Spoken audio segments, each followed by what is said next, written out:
para todos. El Banco Central de Reserva, la semana pasada, en su última presentación, Julio Velarde, titular del Banco Central de Reserva, rebajó un poco el crecimiento económico de nuestro país a este 2022. Hoy vamos a conversar con Diego Macera, miembro del directorio del Banco Central de Reserva. Diego, bienvenido. Hola, ¿qué tal? Gracias por la invitación. A ver, esta proyección ha caído de 3%, que se tenía previsto para este 2022, a 2.9%. ¿A qué se debe, digamos, este reajuste? A ver, ha habido un desempeño de desaceleración económica que hemos tenido ya en la segunda mitad de este año. Entonces, si uno lo ve por el lado de consumo, de demanda interna, ya los indicadores no son tan dinámicos en la segunda mitad del 2022 como sí lo fueron durante la primera, ¿no? A eso hay que agregarle además ya las circunstancias de las últimas semanas, ¿no? Donde ciertamente no, los bloqueos, las protestas no pueden haber tenido una consecuencia de repente no tan grande en términos macro, hablando de todo el año, pero que necesariamente se van a sentir algo en las cifras de diciembre.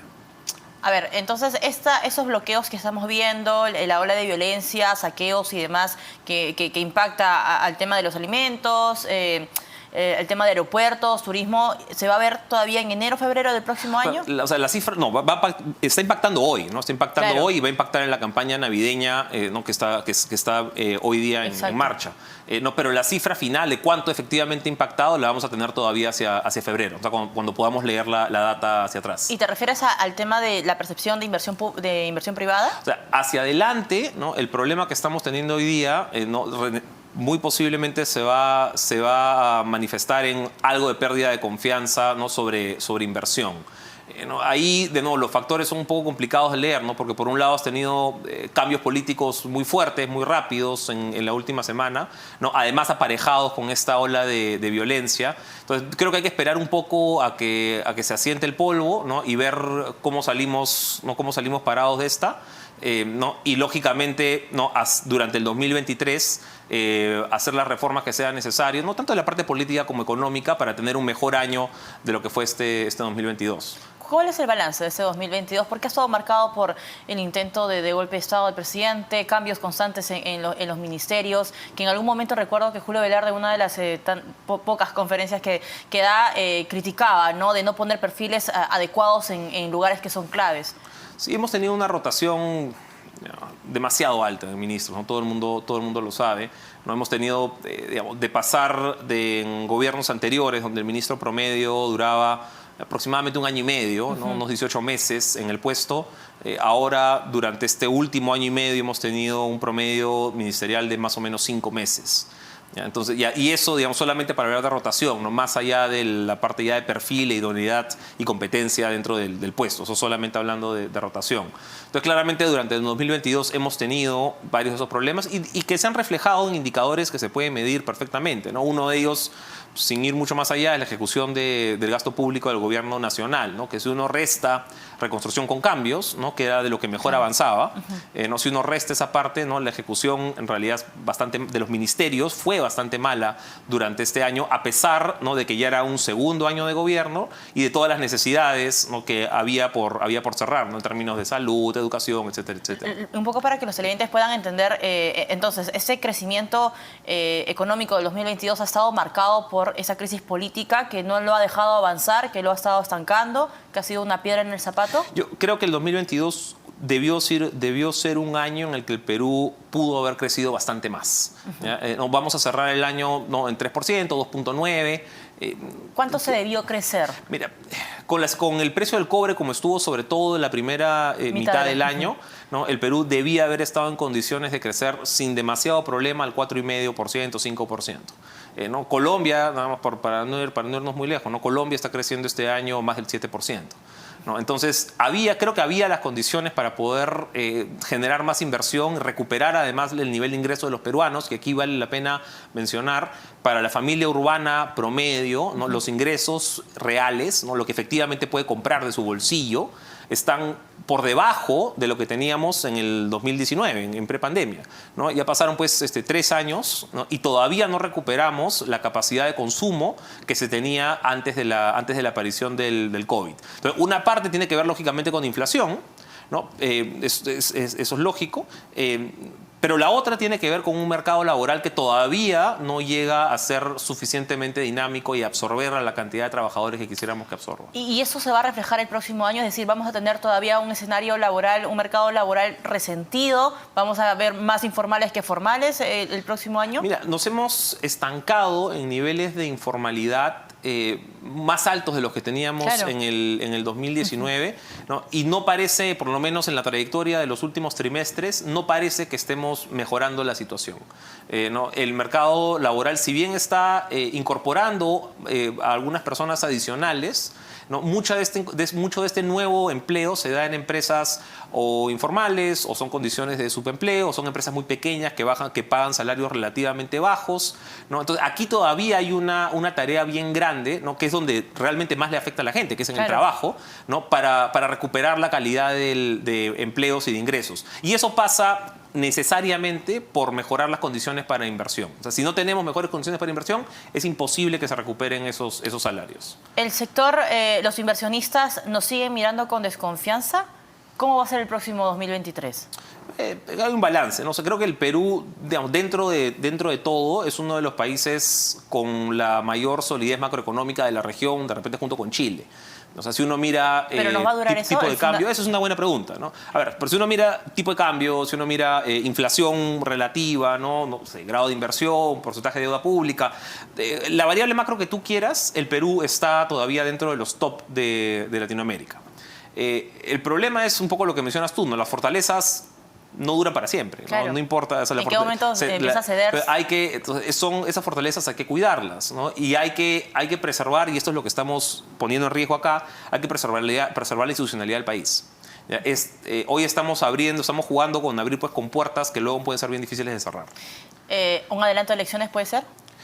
Yo creo que adelanto de elecciones, pues no quiero meter muchos temas políticos, pero un adelanto de elecciones es parte, creo que donde hay un relativo consenso, ya cuándo exactamente, cómo, dónde, eso se está debatiendo y le corresponde al Congreso hacerlo, ¿no? Pero mal que bien parece haber un consenso sobre eso. Quizá igual de importante es ver si se puede incorporar algunas reformas, ¿no? dentro de este proceso de adelanto de elecciones. ¿Qué escenarios podrían hacer tambalear los fundamentos macroeconómicos de nuestro país? Mira, por lejos, el escenario más riesgoso es abrir pues, puertas a una discusión de asamblea constituyente. Okay. ¿No? Ese es, creo que por lejos, el escenario de más riesgo, ¿no? Lo que hemos construido hasta ahora, ¿no? los últimos 20 años, y con todas las limitaciones y con todas las cosas que todavía falta por hacer, pero lo que hemos podido construir tiene una base, ¿no? en un ordenamiento constitucional que le ha permitido al país crecer. ¿No? Crecer, reducir pobreza y mejorar ingresos y ensanchar la clase media. Poner en riesgo eso sería sumamente riesgoso. Yo creo que sí hay espacio, y es lo que se debate hoy en el Congreso, ¿no? para hacer algunas reformas constitucionales, ¿no? pero abrir la cancha a una asamblea constituyente creo que sería un despropósito, la verdad.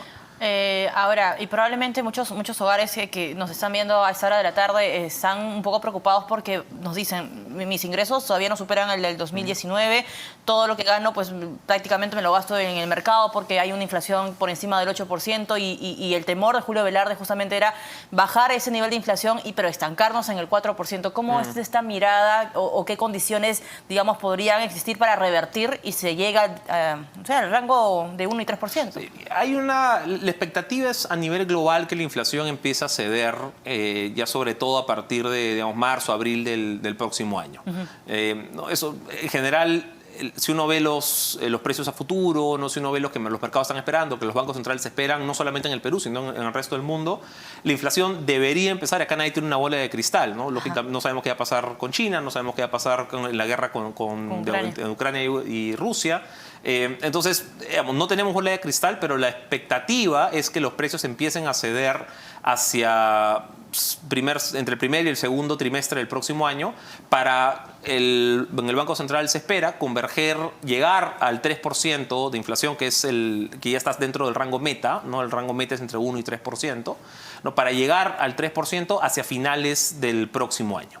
Entonces, el próximo año todavía va a ser un año ¿no? donde la inflación durante la mayor parte del año va a estar por encima del rango meta, pero yendo hacia abajo. ¿Ya? Y lo importante hoy es la trayectoria, son las expectativas. Ahora, yo pienso que hay una posibilidad que el 2023, si logramos pasar esta crisis política de una forma responsable, adecuada, no logramos tener el adelanto de elecciones, qué sé yo, en algún momento de inicios del próximo año quizá, puede que el 2023 sea un año con una relativa estabilidad, ¿no? Donde, que digamos, hace mucho tiempo que no tenemos, ya, un año con relativa estabilidad, con un gobierno de transición que ya está entre comillas, de salida.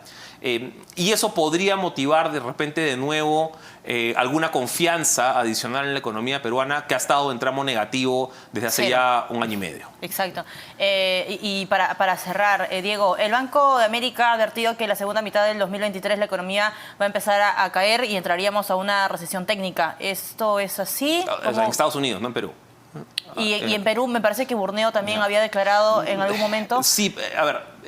Yo creo que estamos muy lejos de hablar de recesiones. Okay. ¿No? Digamos, ningún escenario hoy día, digamos, dentro de los escenarios regulares, plantea una recesión en el Perú. No, quizá en Estados Unidos tienes algunas definiciones de recesión técnica de 2 trimestres consecutivos de caída. ¿No? Claro, eso, sí. En Estados Unidos, pues, ese escenario sí es una... Es una probabilidad bastante alta. Pero a veces la palabra recesión tiene un contenido muy cargado, ¿no? La gente se piensa, oye, el COVID o la crisis del 2008, ¿no? de la crisis subprime, o 1929, el crack del 29. Lo más posible, si estamos hablando de una recesión en Estados Unidos o la que estás viviendo hoy día pues en Inglaterra, es quizás más un resfriado. ¿Ya? No es algo tan... No, de nuevo, nadie tiene bola de cristal, podría pasar cualquier cosa. ¿Ya? Pero lo más probable es que estemos hablando de algo más bien leve. ¿No? El mercado laboral todavía está fuerte y eso se debería recuperar relativamente rápido. Nadie espera que sea una crisis muy profunda. Igual el 2023 a términos internacionales tiene bastantes riesgos, ¿no? Mencionábamos la guerra, China y la inflación son de repente los 3 principales, pero dentro de todo, en el Perú por lo menos, no se espera un escenario recesivo, simplemente quizá de menor crecimiento del que hubiéramos podido tener. Si hubiera habido, pues quizás si hubiera habido otras circunstancias políticas, podríamos haber estado creciendo 1,5 puntos o 2 más. Perfecto. Diego, muchas gracias por acompañarnos. Diego Macera, miembro del directorio del Banco Central de Reserva del Perú, estuvo con nosotros.